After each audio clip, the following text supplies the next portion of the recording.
The sound of my daughter's laughter echoed through the courtroom. Light and cruel, the kind of laugh that didn't belong in a place where hearts were breaking. Please stay with me as I tell you my story. Don't forget to like, share, and subscribe to this channel, for your support means the world to me. Now back to my story. I froze at the entrance, clutching my handbag so tightly my knuckles turned white. The bailiff's voice was distant, muffled by the pounding in my chest. All I could see was Clara, my only daughter, sitting next to her husband, Daniel, both dressed impeccably, as if this were some celebration, instead of a lawsuit against her own mother. I never imagined my life would come to this. The child I once rocked to sleep, the same girl who cried over scraped knees and broken hearts, was now laughing at me, in public, in court, while strangers watched. And Daniel, he couldn't even meet my eyes. The man who once called me Mom, who promised to take care of Clara, sat rigid, guilt written across his face. The judge called the session to order. My lawyer whispered something about staying calm, but my hands trembled. I wasn't here because I had done something wrong. I was here because I trusted the wrong people, my own blood. Months earlier, I had signed a few documents Daniel brought home, believing they were harmless. He said they were just for tax adjustments. I didn't realize I had signed away my house, the only thing my late husband and I had built together. When I confronted him, Clara sided with him instantly. "Mom, you're old-fashioned. Daniel's just helping you manage things," she'd said. But now, here we were, and I was the one being accused of trying to take back what was mine. As the judge read my name, Clara smirked. I felt something inside me snap, not in anger but in sorrow. And in that moment, I knew, this wouldn't just be a legal battle. It would be the fight of my life, against betrayal, deceit, and the daughter who no longer saw me as her mother. It started 6 months before that courtroom humiliation. On a quiet Sunday afternoon, Clara and Daniel had come over for lunch, smiling like the perfect couple. Daniel brought a bottle of wine. Clara helped set the table, and for the first time in weeks, the house felt alive again. After lunch, Daniel pulled out a brown envelope. "Mom," he began smoothly, "we've been helping some friends manage their assets more efficiently. You could save a lot on taxes too, just a few forms to sign." I frowned. I don't like signing things I don't understand. He laughed softly. "It's just routine paperwork. Clara and I already handled ours." Clara nodded eagerly, her voice warm. "Mom, trust us, it's for your benefit." I should have known then. The way Daniel's smile didn't reach his eyes. The way Clara avoided looking directly at me. But my heart was soft and their words were sweet. I signed. That night I couldn't sleep. Something felt off. Though I couldn't place it, I went to check the papers again. But Clara had taken them, saying she'd file everything properly. Weeks turned into months. Suddenly, letters from the bank began arriving, ones I didn't understand. Then one day, I came home to find 2 men changing the locks on my front door. "This property has been transferred," they said flatly. "Transferred to whom?" I called Clara, my voice shaking. "Mom, calm down," she sighed. "Daniel explained this already. It's just a management change. You'll still live there." But days later, another letter arrived, notice of eviction. When I went to confront them, Clara wouldn't even open the door. Daniel spoke instead, his tone icy.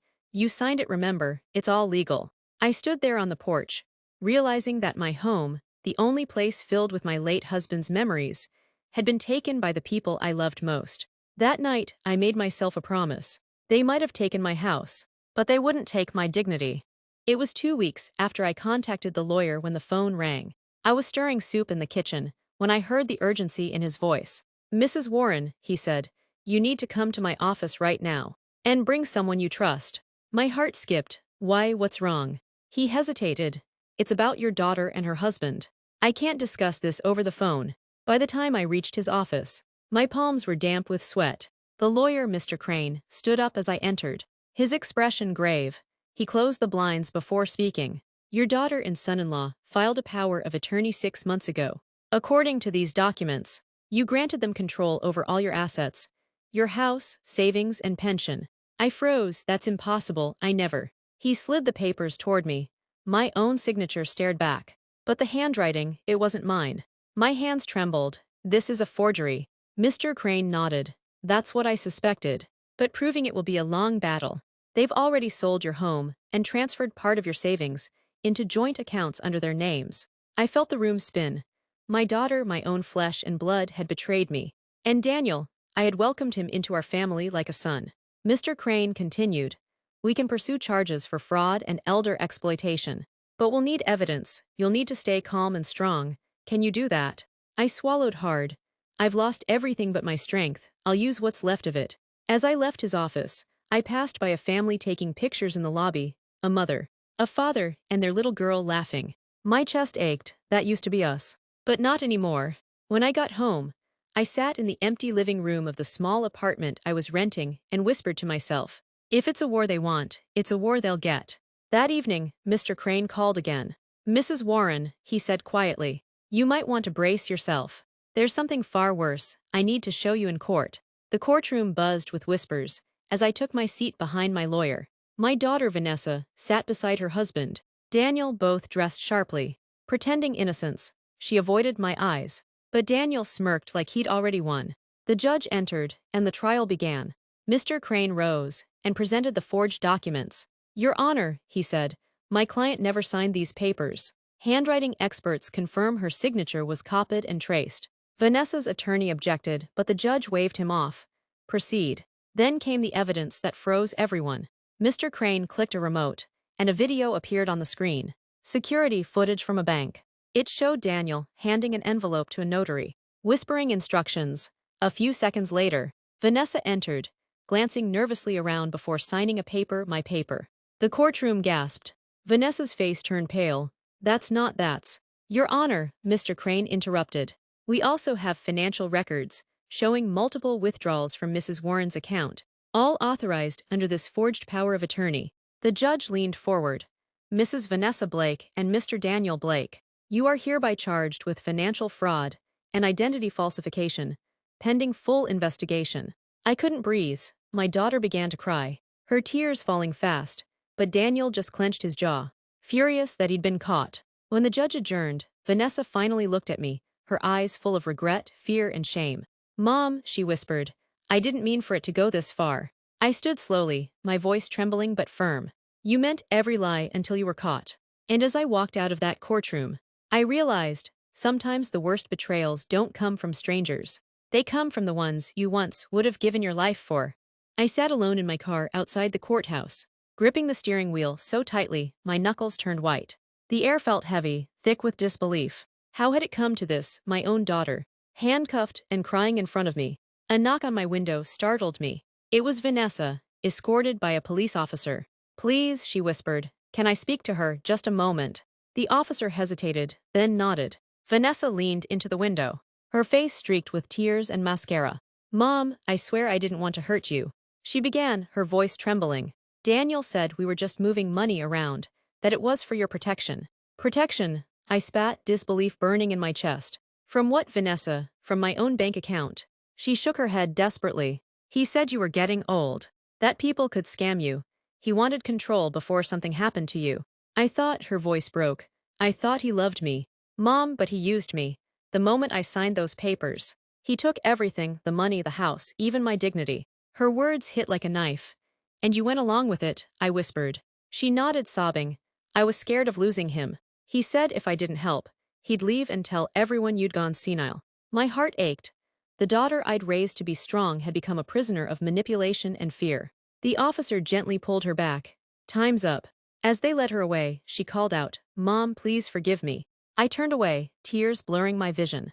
Forgive her, maybe someday, but first, I needed to expose Daniel, the man who destroyed my family from within. I met with my lawyer the next morning, in his dimly lit office. Files were spread across the desk, like the aftermath of a storm, bank statements, forged signatures, fake investment contracts. Each page was another stab to the heart. Daniel knew exactly what he was doing. My lawyer said grimly, he opened shell companies in your name and transferred large sums through your daughter's joint account. If we push this to trial, he won't just lose the money, he'll lose his freedom. My chest tightened. And Vanessa, I asked softly. He sighed, if she cooperates. She could be granted leniency, but she needs to testify against him. I nodded slowly, that would break her, but it was the only way to save her from total ruin. That evening, I went home and sat in the quiet. The house felt emptier than ever, not from absence, but betrayal. My daughter's laughter once echoed through these walls. Now, it was replaced by silence and the ticking of the clock. Suddenly, my phone buzzed. An unknown number. I hesitated, then answered. Mrs. Hale, a deep voice said. You don't know me, but I think we share an enemy. Who is this? I demanded. Someone Daniel also scammed. He promised me investments, too, until he drained my company dry. The voice paused. I have proof. Meet me tomorrow at the Grandview Cafe noon. Bring your lawyer. Before I could reply, the call ended. For the first time in weeks, I felt something stronger than pain, resolve. Daniel thought he could manipulate everyone and vanish into luxury. He was wrong. Tomorrow, the hunted would become the hunter. The next day, I arrived at the Grandview Cafe early. The air was tense with the aroma of roasted coffee and quiet conversations. My lawyer sat beside me, briefcase ready, his expression unreadable. I scanned the room and then saw him. A tall man in his late 40s approached, his face lined with stress but his eyes sharp. He extended his hand. Nathan Cole, he said quietly, Daniel's former business partner. I hesitated before shaking his hand. Why help me? Because he ruined me too, Nathan replied. And your daughter, she was just a pawn. He pulled out a flash drive and placed it on the table. Everything's here, voice recordings, emails, contracts. Daniel was running a full-blown financial ring. He planned to disappear overseas once the accounts were cleared. My lawyer leaned forward. Can this be verified? Nathan nodded. Every word. I kept copies. I knew one day I'd need them. My heart raced. It was the break we needed, and yet it shattered me further. The man I had trusted with my daughter's future had not only stolen from us, but used her to hide his crimes. As Nathan continued explaining, I realized he wasn't motivated by revenge alone. He wanted justice, the kind Daniel had evaded for years. When we stood to leave, Nathan said something that stayed with me. He fooled a lot of smart people. Mrs. Hale, don't let guilt make you one of them. That night, I sent the evidence to the authorities. For the first time in months, I felt hope flicker through the darkness. But just before midnight, my phone buzzed again, this time with a single message. You shouldn't have done that. My hands trembled as I stared at the message glowing on my phone screen. You shouldn't have done that. No name, no number, just those 6 chilling words. I looked around my dimly lit living room, every shadow suddenly feeling alive. The wind brushed against the curtains, and for a second, I thought I saw a silhouette outside the window. My pulse raced. I locked the doors, drew the blinds, and tried to steady my breathing. I called my lawyer immediately. I just got a message, I whispered, my voice breaking. He knows. Stay calm, he urged. We sent everything to the authorities. He can't touch you now. But he didn't understand. Daniel wasn't just a criminal. He was manipulative, calculating, the kind of man who could convince the world he was innocent while burning it down behind closed doors. By morning, news had broken online. Prominent businessman under investigation for fraud and embezzlement. Photos of Daniel flashed across every local headline. My phone wouldn't stop ringing. Reporters, former friends, even distant relatives I hadn't spoken to in years. But one call made me freeze. It was from her, my daughter, Clara. Mom, she said, her voice small and frightened. What's happening? Daniel says you're trying to destroy him. He said you lied. I closed my eyes, tears blurring my vision. Clara, please, you need to listen to me. Everything I did was to protect you. He's not the man you think he is. She was silent for a moment before whispering, I don't know who to believe anymore. Then the line went dead. That night, I realized something terrifying. This wasn't just about exposing Daniel anymore. It was about saving my daughter before he turned her completely against me. 2 days passed without a word from Clara. Each hour felt like an eternity, and every sound made me flinch. My lawyer advised me to stay hidden until the police completed their investigation. But a mother's instinct is stronger than fear. I couldn't sit still knowing my daughter was still under Daniel's control. Late that evening, a message arrived from Clara. Mom, please meet me. I need to understand everything. Don't bring anyone. My heart pounded. The location she sent, Old Haven Cafe, was a place we used to visit when she was little. Nostalgia mixed with dread. I arrived before sunset. The cafe was nearly empty, the smell of old wood and coffee clinging to the air. I sat by the window, waiting, rehearsing what I'd say to her. But when the door creaked open, it wasn't Clara who walked in. It was Daniel. He looked calm, too calm.